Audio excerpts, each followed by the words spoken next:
सब सुन रहा छी एपी प्रोडक्शन के प्रस्तुति। ये बहिना कोना कपर छब गिरजा के बुढ़बार गे होइए हमरा डर गे ना। ये बहिना कोना कपर छब गिरजा के बुढ़बार गे होइए हमरा डर गे ना।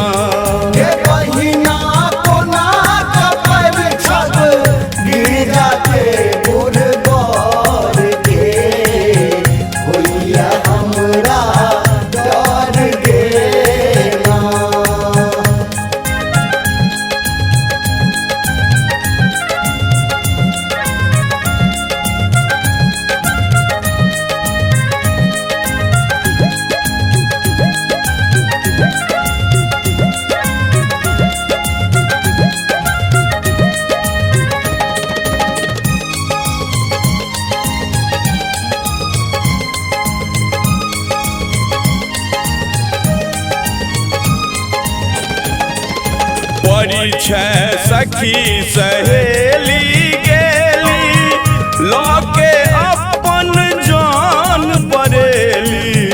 परिछय सखी सहेली गेली लौके अपन जान परेली। हे लौके अपन जान परेली गे बहिना सौसे देह में सांप छन सोहराल गे होइए हमरा डर गे ना।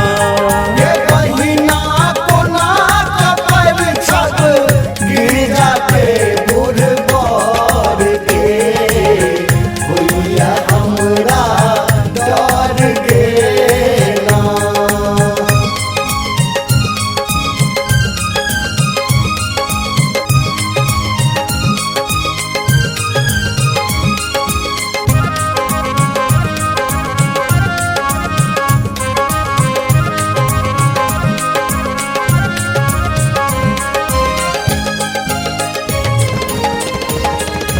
बालक डर सो थर थर कांपे अपना आँख के हाथ सो झाँपे।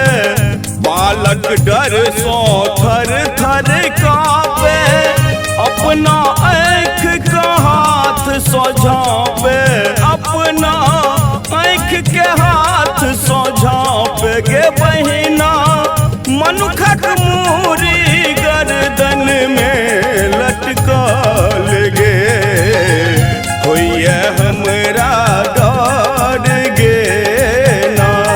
ये बहिना कोना कपर छब गिरजा के बुढ़बार गे होइए हमरा डर गे ना।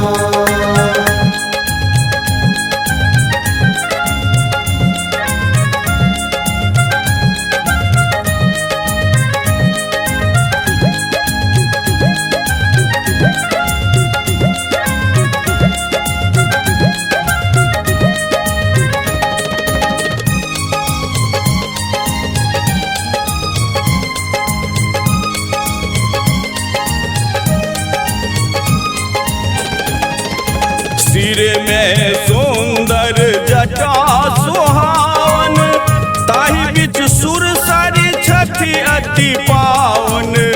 सिर में सुंदर जटा सुहावन ताहि बीच सुर सारी छठी अति पावन।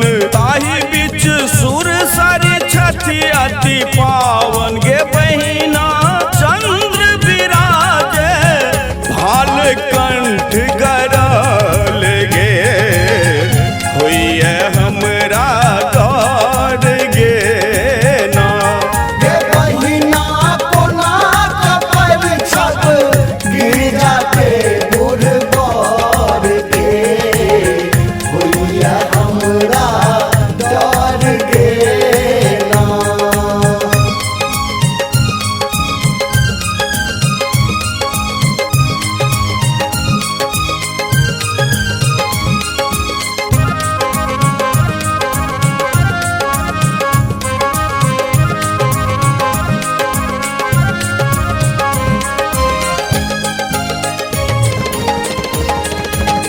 बर के आदर स्वागत करियौन, बर के परिछ के घर कलबियौन, बर के आदर स्वागत करियौन, बर के परिछ के घर के लबियौन, बर के परिछ के घर कलबियौन। गे बहिना गिरजा के बर शंकर बर सुन